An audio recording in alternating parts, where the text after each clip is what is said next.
It's my honor to share for the second year in this forum, and hopefully I will share with you the third and fourth time, and I wish all you a fruitful conference. In the name of God, ladies and gentlemen, august gathering, experts, think tanks, and representatives of international institutions, august gathering. I'm very glad to be here with you today for the second time at the second Cairo Forum, which is a very important platform that includes think tanks and experts to discuss the most temporary issues of our era, on how to face a world that is changing in an unprecedented manner. And our meeting today has a special significance as we discuss the different supply chains and reforming the pathways of trade between the East and the West, and the pivotal role of Egypt in this changing world order at the time where are very quick geopolitical changes which redesign the world map. And these topics are not far from our reality today, but it comes in the core of the world scene where we are all witnessing, where there are many crises more than the solutions, and there are many economic, political, and environmental files that are interacting together in a complicated scene that is not bound by rules of the past.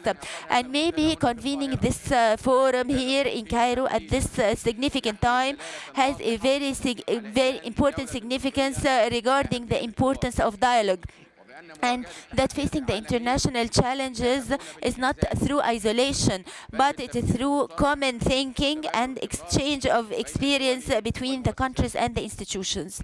And based on this, I'm very glad to convey to you the greetings of His Excellency President Abdel Fattah el-Sisi, the President of the Arab Republic of Egypt, and his wishings for the success of this conference, which reflects the intention of Egypt to be active in redrafting a more stable scene for all the world. Also, I would like to thank you all and give my appreciation and thanks to the Economic Forum and under the chairmanship of Dr. Abdel Latif for convening and organizing this important Cairo Forum to discuss the issues of the international issues with an independent outlook, and for its pioneering role in the active partnership for tackling the different international issues, as well as enriching dialogue regarding the future of industry and the whole world, which enhances the economic development and dialogue worldwide. Ladies and gentlemen, we are currently experiencing a lot of disruptions in the world, not only in its political meaning, but with its comprehensive meanings. Disruption in the trade and the energy, the technology, the supply chains, and even in the concept of development itself. And the year 2025 has proved that the challenges have become of an international character that don't differ between an advanced economy or a developing economy, and that the future will not be for the country that has the resources, but for the countries which have flexibility and resilience. And in the midst of this scene, Egypt has chosen to face this disruption through communication, and also through production and through work, and to make the development as a means of stability and security, not for competition and conflicts. The day before yesterday, there was a very significant event in the whole world, which was represented in the official inauguration of the Grand Egyptian Museum, the biggest artifact museum and one of the most significant cultural achievements in this century. This project was not only an achievement of engineering, but a message from Egypt to the whole world that the old nations are not measured only by its wealth, but through its ability to link between its past and its future. So the Grand Egyptian Museum is not just stones, but it is the symbol of Egypt and its confidence. So, and to have a new era among the disruption that is taking place in the whole world. And based on this, the Egyptian country has, during the last years, established a comprehensive project to redraft its infrastructure and its economic infrastructure. The government has placed a clear strategic objective to transform Egypt into an international logistical center and build also a base that will satisfy the needs of the local market and to export the surplus worldwide. And this is also based on sustainability and competitiveness. And this also targets increasing the contribution of the industry in the GDP from 14% to 20% by 2030 and increasing job opportunities in the industry sector from 3.5 to 7 million opportunities, in addition to distributing the green industries, which constitute 5% of the GDP. And to bring about these objectives, Egypt has planned a comprehensive plan. The most important aspects of this plan is deepening the local component and reoperating the factories that have stopped working, as well as training and qualifying the labor in a way that copes with the requirements of the fourth industrial revolution. Also, the Egyptian country has established 28 promising industries as a locomotive for development, on top of which come the pharmaceutical and petrochemical and electronic industries and e-vehicles, as well as spinning and weaving industries, which makes Egypt a production base that is capable of competitiveness worldwide. I will stop here for a moment and say that we usually say we want to develop industry, but in order to develop industry quickly, we need to have an urgent plan that includes some specific aspects that are documented, and these are specified through dates and people in charge of it. Then we come to specify the industries that we can establish and have quick revenues, and we call these promising industries. These promising industries from our viewpoint at the Ministry of Industry, because I talked with investors and businessmen and think tanks, and this is the objective of what I'm saying. A promising industry means that it has a big market in the country. We need this. For any industry to succeed, it needs to have a big market, and it needs raw materials to be available by 80% or 90%, and to be labor intensive also. We want to make people work. The fourth thing, it is prepared that it would not be an energy intensive. The last thing and most important thing, we should have a technology for production and to have experience in this technology. We have identified 28 promising industries, like the textiles, number one, because the textiles use a lot of labor and don't use a lot of energy, and it has primary raw materials like cotton and polyester. And the Egyptian market needs this, and we have a big market for this worldwide. So this is well studied and not something random. So it is something planned and documented with dates and persons in charge.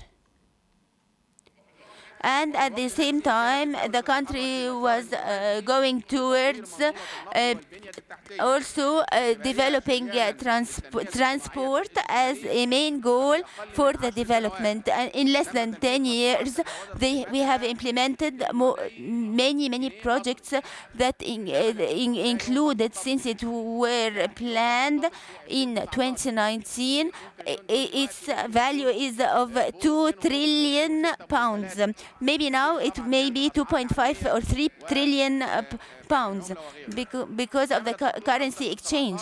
And this included more than 19,000 kilometers of the main roads and established new roads on the River Nile, and also updating the railways. And also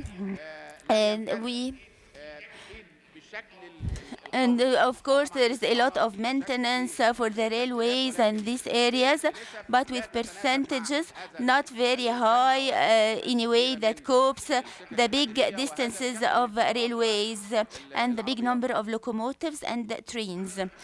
In order to also extend the modern networks of the electricity, and to having also trade logistical pathways that link the production centers with the ports, and which helps to transfer Egypt into a regional center for trade. We also have the monorail, and because of this, engineer Osama Bshai is inviting you on the 9th of November at the exhibition center in Al Manara at Al Mushir Al Tantawi pathway for the inauguration of the monorail, and to start the piloting of the new monorail that is being executed by Siemens and the Arab contractors. Thank you, Dr. Osama. Thank you, Engineer Osama. Thank you very much for your invitation. And of course, we have to tell him that the train should come out of the workshop and not from the station. And in line of the instructions of President Abdel Fattah al-Sisi to transfer Egypt into logistical center, the Ministry of Transport has executed 7 logistical roads in order to link the production centers. And this is the first time that we announce, in order to appreciate all the think tanks and the people here, it is the first time that we announce that we will inaugurate the monorail on the 9th of November. And we will start a pilot study for the fast train, which will be a big leap for the economy of Egypt. And and also through this development and having integrated ports. This also include Al Arish Taba and Al Sukhna Alexandria, Safaga Kena Abu Tartur, Cairo Alexandria, Tanta Al Mansura Damietta, Garbu Asaloum, Cairo Aswan Abu Simbel. And as Egypt is trying to enhance its position for this linking of the different logistical roads with the regional roads as well as the international roads, on top of which comes the economic pathway INEC, which also can be finished, the 3 railways like Taba Al Arish, Al Sukhna Alexandria, Safaga Kena Alexandria, so that Egypt would be a pivotal part of this trade economic world pathway. Here I want to quote the French President Macron when he was here visiting Egypt, and he said, we were thinking before coming here and before seeing the network of bridges and ports in Egypt, we were thinking how to link Egypt with the islet. We were thinking how to link Egypt with the islet. Today, we are saying that Egypt should be part of the islet. This is the words of French President Macron. Egypt joining of this pathway opens new horizons for economic integration from the southeast to the northwest, linking between Asia and Europe, and also enhancing the role of Suez Canal as the shortest trade road and as a pathway for cooperation. This comprehensive vision in industry and transport, energy and infrastructure, and digital transformation was not isolation from the different world disruptions, but it was a practical reply to this. While many countries have rethought about its economic situation after many crises, Egypt has chosen the balance policy to have a strong local production and have diverse strategies of partnerships with the different countries. And during the last few years, there were many initiatives by the government that have a value of more than 72 billion pounds, and it has succeeded to operate more than 1,000 factories again. And also it contributes with more than 10% in the trade. These are not only figures, but these are testimonies that the stable economy is the main weapon to face disruption. Ladies and gentlemen, Egypt is believing that development is not only a national affair, but it's also a world issue. The crises are not taking place in one place and are not solved in one place. From here, Egypt is calling for an economic system that is more balanced, that transfers technology and not monopolize it, and also to have strategic cooperations of economy, because the world now needs to be integrated and not to compete. And all the capabilities of the countries need to integrate together, because the real power is based when all the economies come together and not weaken one another. And in the core of Africa, Egypt is working on developing economy through the free trade pathway, making use of its location as a main portal, and as it is the link that between the south and west of the continent. And so Egypt is usually the center for the trade towards the whole world. Also, through the foreign policy of Egypt, it is affirming the trade diplomacy and the different cooperation aspects of investment and infrastructure, as well as energy and technology, as a means to bring about peace and development, and not only as a mutual interest. So the development is the philosophy of Egypt, not only as projects, but building for the human being and enhancing the work and cooperation between the whole world. Again, I would like to welcome you all here in Cairo, Egypt, which has built the pyramids and the Grand Egyptian Museum, still believes that building is the best reply against disruption and the language of peace in a world that is searching for peace. And Egypt is insisting today to be a hope bridge between the East and the West, and between the future and the past. And thank you very much, and wish you a fruitful conference. بعتذر على الإطالة معلش.